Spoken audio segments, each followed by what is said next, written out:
Not another one. I hate them fucking technicians. Piss you off, wouldn't they? This is Billy Flynn for Down the Town, talking about the De La Salle School and unions primarily. So I suppose to start off, can you tell us about De La Salle School, a bit about the history of it? Well, it was founded in 1928, and you can see by the building itself, like, it is wearing well. It's been kept together with bits and pieces, but it's a boys' school. Always had big numbers for a city centre school. When I went to school here, from 3.5 years of age, the classes were huge. An example would be that I was in a class with 72 in the class, and some of the higher classes up went as high as 80. But that was the norm, I think, in all schools at the time, you know. But has always been run by the De La Salle brothers, and I would say a very, very good school. And today, even today, with the reduced numbers and coming near the proper numbers, it's even a better school. Because apart from the ordinary education that lads get, there's so much else goes on in the school, like drama, drumming, Irish dancing,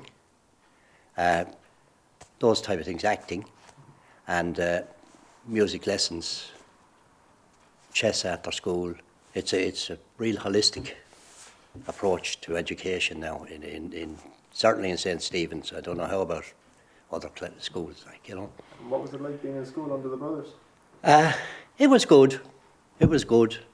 I have to say, I took a bit of handling, but you know, boys will be boys at times, and I suppose, and I deserved, but certainly I have absolutely no regrets. I think it's the best school in Ireland, you know, and I felt that way. Both of my boys went to school here. Both of them were qualified. One is an electronic engineer, the other is a construction engineer. So, you know, they got a good schooling here, same as myself. And can you remember any particular anecdotes from your days here to do with the brothers? Or? Well, one, but whether we should put it on record or not, I caused a strike. Yeah, we had a particular brother who was maybe a little bit harder than the rest, like, you know, and he was inclined to, in my view, over-punish us for very small misdemeanours.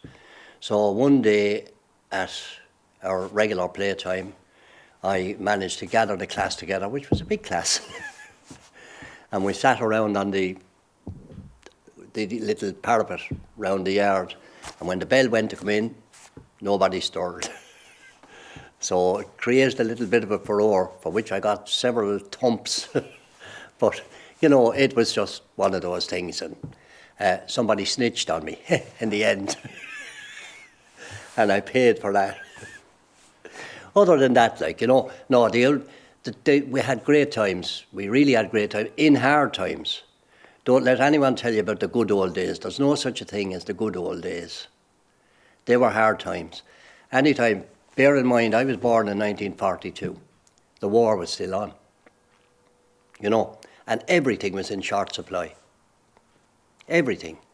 All the bare necessities. You had to have ration books for groceries and whatnot, and you had to have money to use the ration books, which was more important, which was in very short supply as well.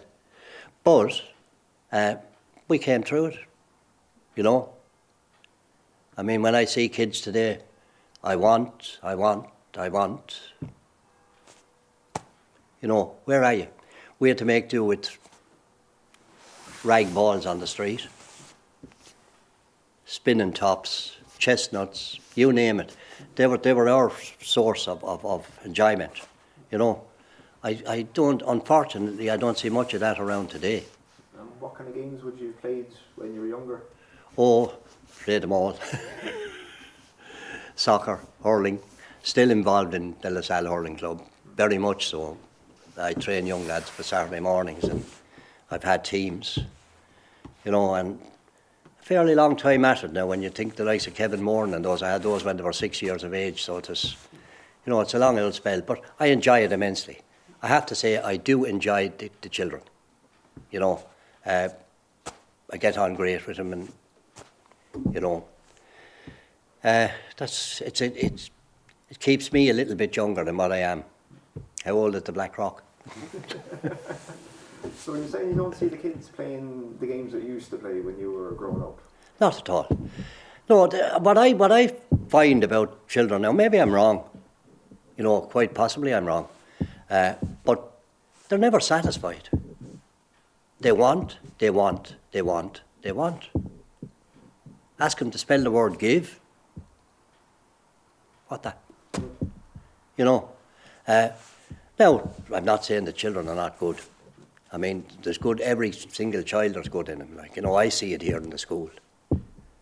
It's only a matter of how they're approached and how they're reared. You know? So it's kind of just trying to tease out a bit about the games, like Ollie was saying, Nooks. Yeah. Can you tell us a little bit about some of those kind of games, like the very particular games that you would have had growing up? Oh yeah, these were, like, I mean, Nooks, you were dependent on the foundry or the stones on the road for Nooks. You were a toff if you had ones out of the foundry. They were the real ones. I don't know whether you can remember, you probably don't even remember, they were a little star piece of pig iron that was used, they were used in the foundry. They were sort of cut-offs of stuff that they had in the foundry itself. Like, you know, you got 5 of those, and there was the 5 movements that you had, but it was all done with the hand, like, you know, and it was very competitive. You know, it was competitive, like, the same as marbles. You know, I mean, a good game of Chinese, what we used to call it. You had a game of Chinese, that 3 holes in the ground, and you had your marble back to the line, and you had all the different moves that had to be made, like, in, you know. So, I mean, they were games, they were constructive enough, like, you know, they weren't just... So how did you play Nooks? What was the run of it? Well, you had your 5 Nooks in the hand, right? It's your turn. You threw them on the ground. Now, use terms that you won't hear now, like one-jers, 2-jers. You had to pick up one and hold in the hand, tip the ground, pick up another, you know. And then you came into the more intricate parts, like no cracks and lay the egg, you know, where you had to throw up one, lay one down, take another up and catch the other one. You know, it was well designed, like, you know, and then there was a feed down to the end of the game, 3-jers, 2-jers, 1-jers, back to the, and these things took up hours. Football on the road. If anyone had a football, their father definitely was a minister or something. It was a rag ball or that, you know, and you kicked that for hours. Like, you go over where the golf club is now, during the summer holidays. You go over at 9:30 in the morning, you'd be kicking ball up on the knock. There was a huge field up there now that the golf course have taken over now. But we'd go up by Kelly's pub and up onto the knock. You could be playing for 2-3 hours. Come home then, you get a cup of tea and a bit of bread. You're back up again. Half time is at 12 o'clock. You know, you were up then for the day. And that's, you had to put in your time, like, you know.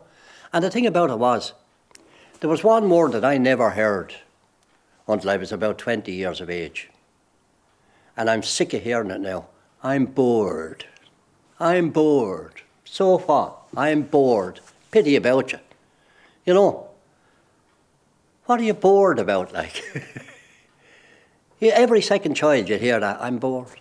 And you were never stuck for anything to do? Never, ever. You know, and I don't think, I'm being honest, I don't think any young fella in the town was ever stuck for anything to do. And I think that can be borne out by the fact that the crime rate was practically nil in the city. That's easily checked out. The biggest crime was to be caught playing ball on the street. Something went off there, did it? Went off there. Say it was your light, was it? See, the battery's gone. Sorry there now, we were mid-flow there now, just stop. We give a clap for things. Encore. So where did we get up to? We were talking about... We were talking basically about the school. We kind of got as far there as we could go, I'd say. You know, if there's anything you lead on with the question. Yeah, I suppose, is there anything else noteworthy about the school you think needs mentioning for posterity or anything? No? Well, if you take Barrack Place up there, that's named after a man here in the order. Actually, his photograph is inside. A brother Matthias Barrett. He became a great missionary. But Barrack Place is named after him. You know, the place up on the Yellow Road. That'll be one. And then we have John Kavanagh here. John is the head of one of those orders now, you know, those, I don't know, is it the Vincentians or one of those orders? He's the top man in it, like, you know. Oh, we've had our lot of lads coming along. We had Chris Dordan, haven't we? Superstar. Poor Chris. And what about the Scout Hall? Can you tell us something about that? Well, the Scouts are there since a long time. I was a Scout leader for a number of years there, you know. Still flourishing. They're in their training at the moment now for competitions and that, you know. Still flourishing. There's well over 100 members in it between Cubs and Scouts and that, you know. It has been continually noted for the Scouts, and the pipe band actually train here in the hall, and some of the classrooms the drummers train in, like, you know. There is a lot of music about the place, and the Scouts, like, it has always been, it had a little dip around the end of the 60s, you know, around that time, but then it came on again, like, you know. And there's pupils from here and from St. Declan's would be mainly the members of the unit, like, you know.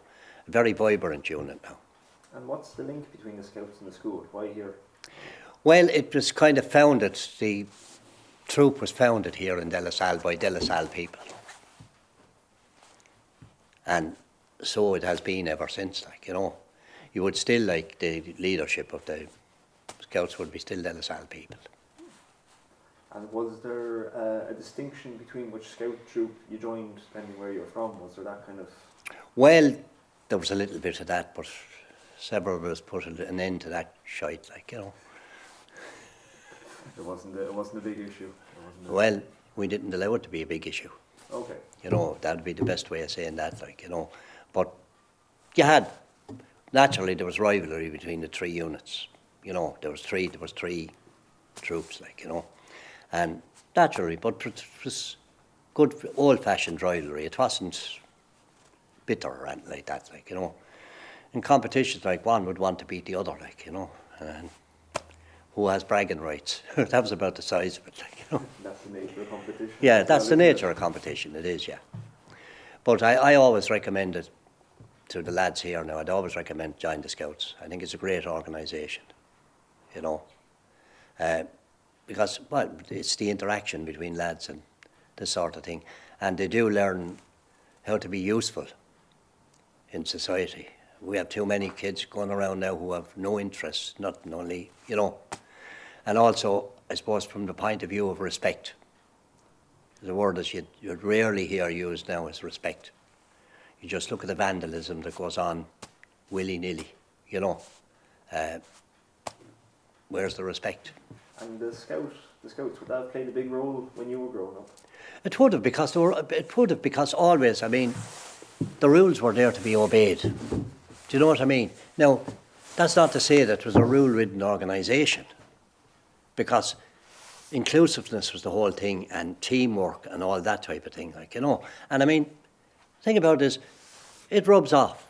If you're involved in things like that, it rubs off. It rubs off into your ordinary, everyday life. You don't even notice it, but it does, you know. Okay. And just if we can talk a little bit about some of the old, well, not businesses, but the social life in Waterford when you were growing up. What would have been the done thing? 10 rounds along the Mall. That was the, you know, when you were, from the time you were about 14, you knew every step between the Savoy back to the Savoy. We created the Viking Triangle. There's a hidden trench there from footsteps going around, at least 5 feet behind the women. You know what I mean? I mean, up in the Klondike, the gold miners claim gold. Down here, we claim young ones. But that was, basically, you done things, you hang around, every street had its own little gang, that sort of thing. But I mean, as regards, when we were 14, 15, you didn't have money, you know. Or else your father was rich, which meant he was working.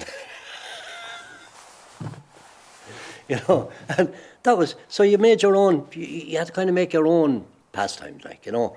And then the serious thing was when you went to your first dance. Normally, it was the Ballybricken social, you know, and it'd be 1,500, 2,000 at the Ballybricken social. That was their first dance.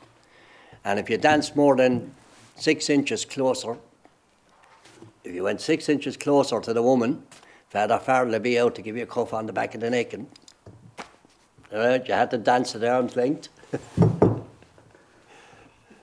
And some of the, you mentioned when we were chatting there earlier on, you're saying about the Messers boys. Yeah. Come in. What was the story with that like this? Oh yeah, you see, this was a town of traders. I mean, I get sick when I see the quay now. I mean, the quay was an absolute hive of activity. Bear in mind that you had the docks, and the docks were worked. They really were worked. And you had ships chandlers and all these along the quay. And most businesses had delivery, house delivery, so they had a messenger boy. And you had all these chariots. Like one that sticks out in my mind was IMCO. They were cleaners and dyers. They were down where that, you know, that laser eye surgery is now. And like they had a bike, and I remember penning an ad there one time saying wanted boy as big as a man to push a bike as big as a horse. Because I tell you, you want to see this bike, to bring this bike up, you definitely want a hydraulic lift or something to just push it up Patrick Street. But you had those, like, you know, and you had the name of the shop on this panel on the bike, you know, and a big basket in the front. And like, it was work. It was work, and fellas were glad to take it, you know. And every shop, as I said, used to have them. I mean, that all disappeared. And was that the start for young fellas getting into it? For a lot, because in most cases, look, in my time, it was very hard on any family to even send a child to secondary school. It was just out of their reach. Completely out of their reach. The costs, you know. So most fellas left, of my time, most fellas left school at 14 and that was it. You know, went and found a job, got a job, and that was it.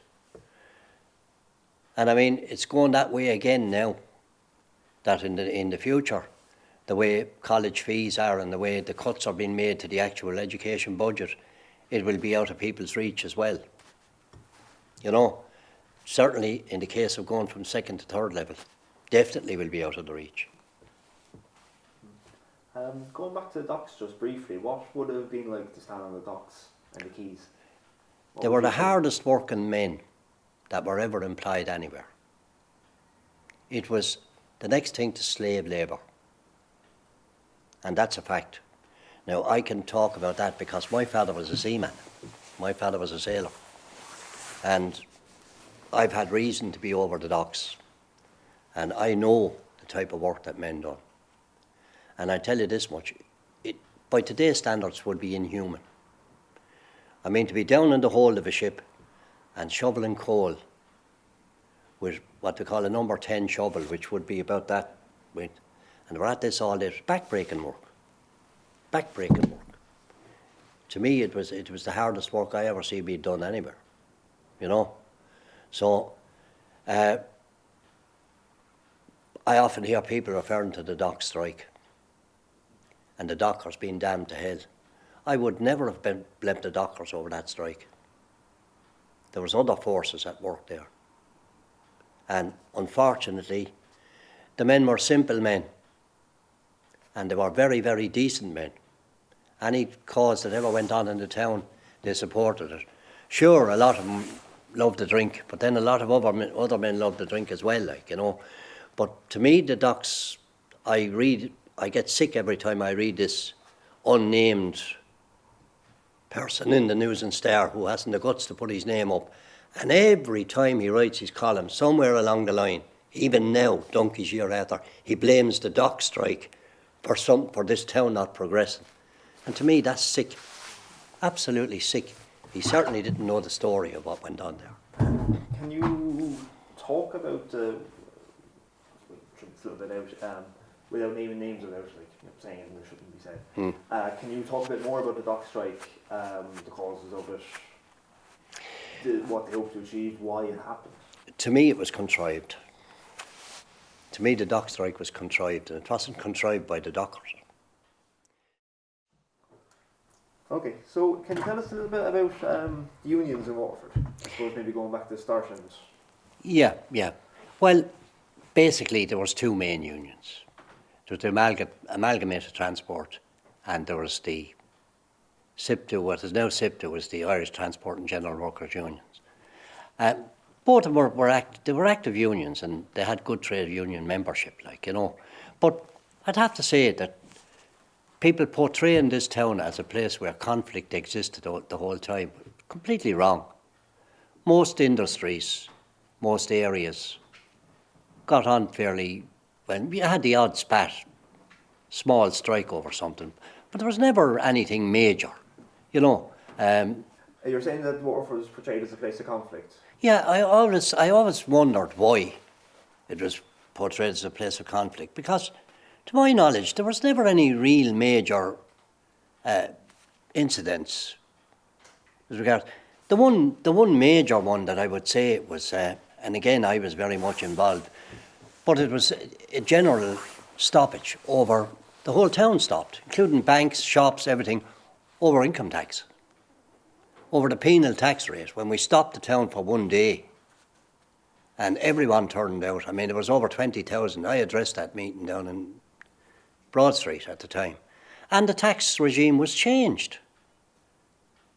It was changed as a result of that happening, because the tax was penal at the time, and I mean penal. I worked in Waterford Crystal, and we would probably have been the highest earners in the town at the time. But I mean, it was all a myth, because you were paying a top rate of tax. Between tax and insurance, 52% of your earnings were going to the government.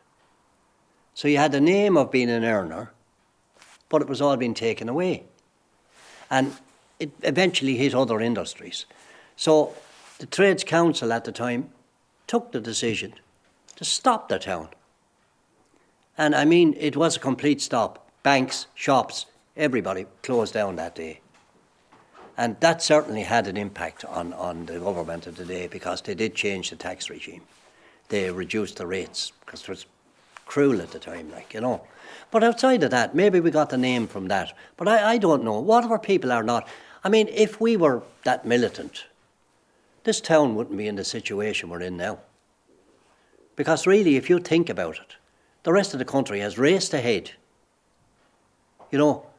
We stand for nothing, so we fall for everything. We're at the bottom of the pile for everything that's going. We continually elect ineffectual politicians. Every time you take up a local paper, you see our dear minister or junior minister or whatever he is at the moment, he's welcoming this, that and the other thing to Waterford. We don't see anything coming. We see all the welcomes on the paper, but we don't see anything coming. So I mean, how could anyone say we're militant? We're not, we're lambs. And when were the unions set up in Waterford? When did they start coming in? They would have been in very soon after the James Larkin time, because I mean, you had people here like Peter O'Connor who fought in the Spanish Civil War. So unions were in here a long, long time. You'd be going nearly back to Larkin's time. And what were the main unions in the city? Well, the main unions were the Irish Transport and the Amalgamated Transport. But then you had other unions who represented the various trades and crafts, And can you name some of them? Well, you have the TWU, the ETU. Both of those represent electricians. You had the Carpenters Union, which is now nearly defunct, but, you had those, they all had their own representation. Probably the most powerful unions, unfortunately, are the civil service unions. The teachers' union, CPSI, all of these, they're still in vogue, but they are the most, and why I say they're the most powerful is because they can outvote the general unions in Congress, when it comes to Congress, So that's basically it, and I don't think trade union membership now, most industries don't even employ people who are trade unionist. Really? Yeah. I thought that was written in, that the employees had to be represented by a union. Go to the estate and learn. They don't want trade unions. Right. Is this something that we should be going into on camera, or is this something we should go around? I don't know, would it do any harm to anybody, but you can check that up with somebody knowing some of the industries out on the estate will tell you. Okay. They don't want trade unions. And would you feel that there's less of an interest in workers in joining a trade union? Most workers now seem to be just in survival mode, and you can't blame them for that. I mean, the one thing about getting in multinationals into any work situation is they can up stakes and go in the morning. So if a guy gets a job, can you blame him? I have a job, I'm going to keep my head down, I'm going to work. You can't blame him. Do you know? And I mean, the killing thing for me is, I think Waterford people have great potential, but it's underused. Very much underused. And is this something that you think, this potential, this underused potential, does this go right the way back, or is this a new phenomenon? I think it goes right the way back. I don't think we've ever, we're capable of great things, but I don't think we've ever reached out, pushed the horizon out, if you know what I mean. I'd love to see it, because there are some brilliant people in the town. And, we just don't seem to be moving forward, which is, to me, is a pity. I mean, if you take artistically, this town is loaded with talent, and you even take, just take for example the Spree. Where would you do it on the kind of money that's been allocated? How would you, you just wouldn't do it. It's there, it's in the people, they're able, but it's not being brought out. And this party politics is ruining this end of the country. Absolutely ruining this end of the country. We're putting in people. To me, it was a sick joke having John Cummins as a mayor. I had John Cummins as a scout. He was in my troop. I taught him his public speaking. But it's a sick joke to tell you an election for mayor. What election? All this bloody thing is all contrived. That's not an election. 4 or 5 mayors already pre-decided, haven't they? Huh? They know, they have it all, it's all divvied out among the lads. All on political party lines, nothing to do with the people. Yeah. And I mean, if we claim to be a democracy, the mayor should be elected by the people. And to my way of thinking, the mayor should be the man who got most votes in the local elections. Yeah. That's democracy. What's going on down there is only tripe, So coming back to kind of like a rounding off point, is there anything else that you think would be important to say about unions in Waterford from the point of view of looking back at the way Waterford was when you were growing up and coming up through the thing? Is there anything important maybe that else needs to be said, or do you think it's covered? I'd be of the same opinion as I've always been of. Workers together are better than workers divided. And I think there's a need for the unions. Now, it may be serving people's purpose to say it's not. But as regards a worker, all he has is his services to offer. And if he wants to get fair reward for his service, he needs representation. Now, I've been at pains, I was attached to the Education Committee of the ICTU, and I've been to secondary schools all over the southeast. And I've always stressed the one thing. I used to speak to fifth years, and I always stressed the one thing, that workers together form a bond. The same as industrialists together form their bond. And you're fighting, if you're going to be a man alone in a job getting the wrong wages, you're going to be swimming against the tide. Because you're going to be swimming against a machine. So, to me, it makes sense for workers to belong to a trade union. And I think there's a need for trade unions, because the likes of the multinationals are running riot over every country in the world at the moment. And workers are getting poorer, not better off, poorer and poorer. Now, that'd be my take on it. Now, other people may have a different perspective. Okay, so I suppose just as a wrap up and kind of end on a positive note, taking us back to your childhood and growing up in Waterford, what would the city have looked like? What would people have seen? What would they have heard? What would they have smelled? Well, you had all, if you want smells, you had more smells than you have now. Like you had Denny's meat factory, and the pong was like the Luton Girls Choir rising up off it. Or if you had 600 cattle on Ballybricken on a fair day, and the fire brigade coming up the next day with fire hoses and sweeping Ballybricken down the glen to the river. You want smells? We got them. Then there were the nicer smells, like the fresh bread. Like, I mean, you had Lodge's Bakery down here, you had O'Neill's Bakery down here, and you had the big one, O'Brien's Bakery. And where I was born, Welch's Bakery on Ballybricken. Over the smell of the fresh bread, because all the doors were always open. And the smell of the fresh bread and that sort of thing, like, you know. And then you had other things that you could relate to those times, like the jute factory, where the stack is still up there. Like, how would you know? The big question was, how would you know that the jute factory dance was on? Well, it was easy. You couldn't get a roller in Waterford for love or money. They were bought up. Yeah, these are the things in the hair, you know, the rollers. You couldn't get them. That was a big night, the jute factory dance or that, you know. But all types of smells, and all of them overridden by horse manure.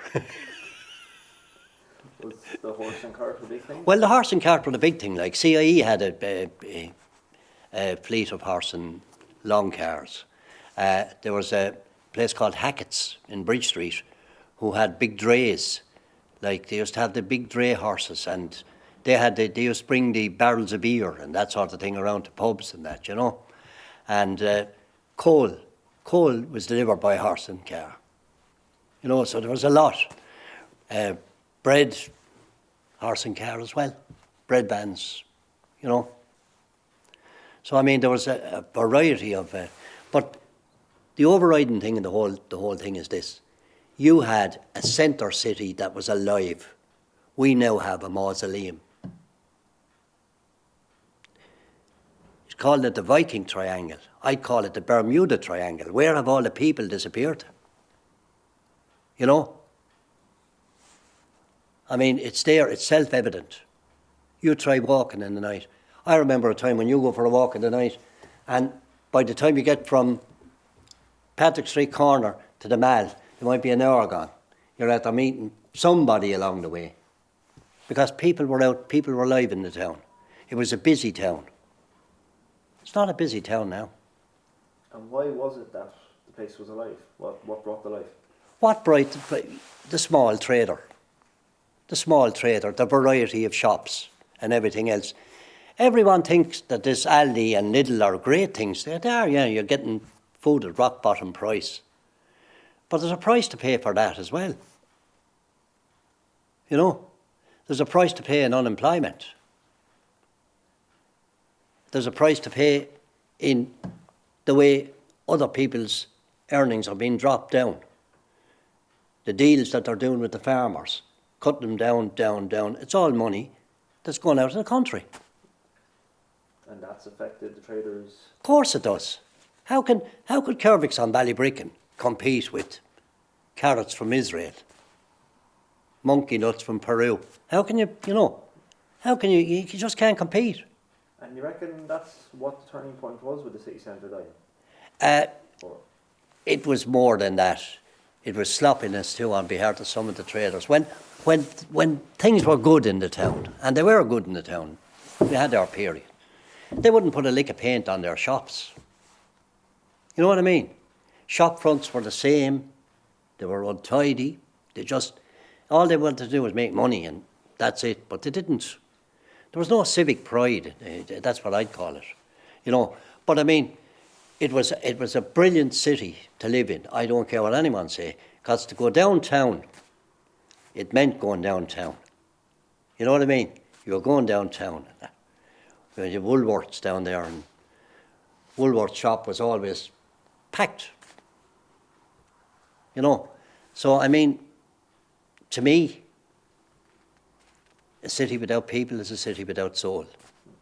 And the soul has gone out of the city here. So what kind of stuff used to happen down the town? When you go down the town, what would you go and do? What would you go and see? The best thing ever, nothing. You just went downtown. You just went downtown, yeah. That was it. If you had the price to pictures, you were doing well. You really were doing well. I remember my first date. Do you remember your first date? Yeah. I remember my first date. I sold 2 stout bottles. And we went to the Regal. That's a fact. Stout bottles, 2 each. 4pence to get into the Regal up above. Young man out of Mercy. First date. Had a penner to bullseyes. And she complained. She said they're hard. And I said, you got him soft. That was the end of the romance. That was the end of it. I was unlucky in love. But no, it was, you see, going downtown wasn't a shopping occasion. It was a social occasion. You were meeting people. I mean, that place was alive down there. You had Peter Street, where the shopping centre is now. You had 2 parishes. You had the Cathedral Parish and St. Patrick's Parish. That'll tell you the amount of people that lived Centre City. Now there's St. Patrick's gone. The Cathedral only has 480 residents in the parish. So there is a difference. That yet people lived in the town. That's what a town is for, living in. But that place down there, I wouldn't give 2pence for it. Wouldn't give 2pence for it. It has no character. And this thing about this Viking triangle, that pisses me off entirely. The reason it does is they're saying visitors. You're getting in a bunch of Americans who see Ireland on a sandwich. What do they spend in the town? We visit Waterford Crystal. We get on a bus. We book into the hotel and we send down for iced water. Right? And we'll drink our duty free up in the bedroom. Where's the gain for the local economy there? Do you know, to me, it's lovely to see it. What bloody use is it to the people of Waterford? I mean, does Waterford end at the Mayor's Walk? Come up my way and I'll show you bushes have grown on the road that you never saw in your life before. And I'm in the middle of the town. I'd hate to think what the outskirts are like. The roads. Go up the road. Try going up. You want a little bit of thrill seeking. Try driving down Osdom Street at speed and come up out of whichever mine you land in. They're not potholes anymore. They're mining down there. But that's the way the town has gone. And like I stand by what I say. When you take people out, you take the soul out of the city. And the proof of that is walk down there any night you like. How do you think we can get the soul back into the city? Well, unless they start a proper urban regeneration. And that's what it needs. And urban regeneration means pockets of area in the city where you can actually put people living, build. There are areas there. that can be used, but they have no intention of using them. You know what I mean? They want to put a glass roof over the market below. And the boys will have some sport coming out of the nightclubs then, won't they? Huh?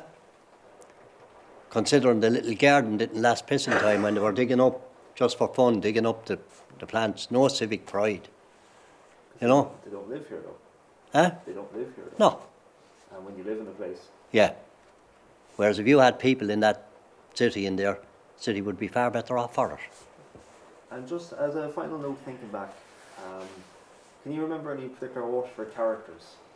Hundreds of them. Any noteworthy Ah. or characters that you could? Oh, jeez, there were characters in this town to beat the band. We'd often spend the night talking about it down the tower when we're down for our swim. The Dave Beery's people. There are no characters in the town now. Can you tell us about some of the old ones that you think of? Well, you had guys like Mikey Moore, Wack Dunphy, John Lane, Wexford. I see Wexford's photo on one of the supplements of one of the papers. He used to sell the newspapers. And these guys were all legends in their own lifetime, like, you know. And I mean, some of the things that come out was unbelievable. Mikey Moore was brilliant now. He was a drover. Eddie Winberry wrote about him in his book.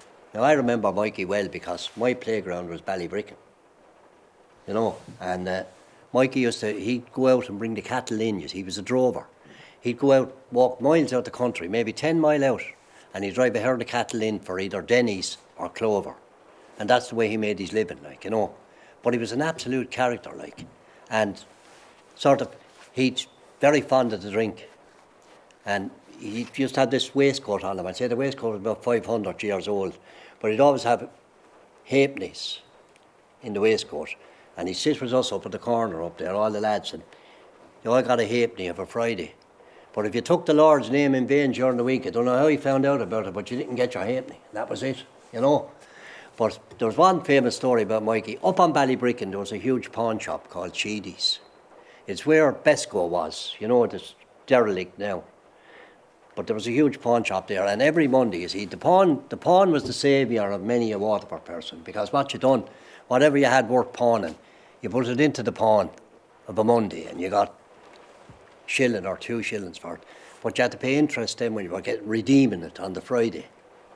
You know, but Mikey used to have this big picture of the Sacred Heart. And we used to make skates on Ballybricken. You never heard of skates, did you? See, you never lived by.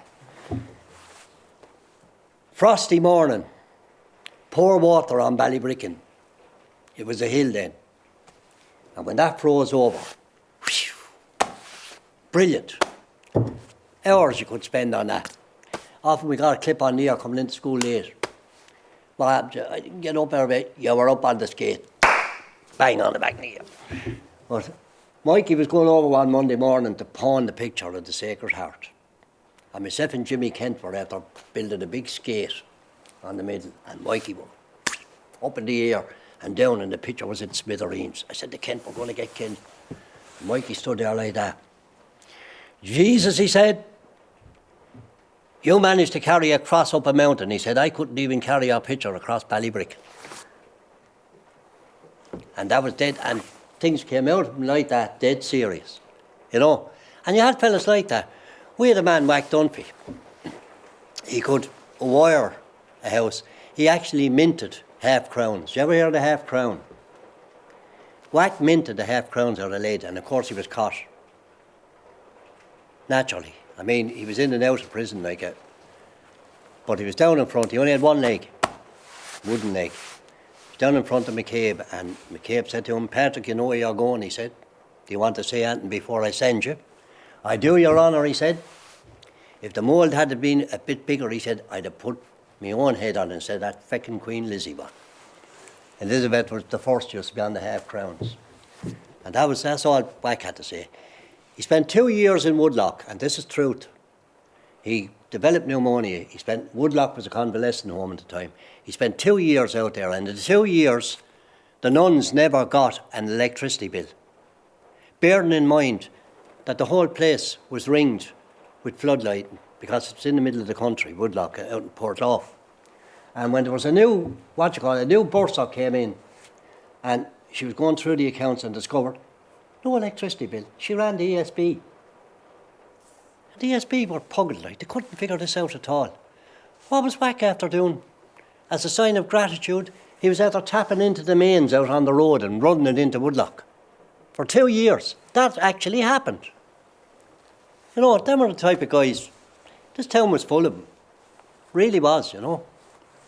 But, as I say, that's all, it's divided characters now. We're a colourless kind of a people now. I always thank God for the likes of the lads in Spree, that they're willing to push out the boat a bit and, you know, be a bit extrovert. I mean, what are we now? A town of zombies. And then, where are you? I'm over here, across the road on the other side. Communication between people, gone. You know, it's all this. I tell you, there'll be some thumbs amputated before very long. So, anything else you want now, let me know. I think that's lovely. That covers it lovely. Thank you very much. As I said, if you want down the town, if would have some sport down there, let me tell you. Some of the stories, though, to be X-rated.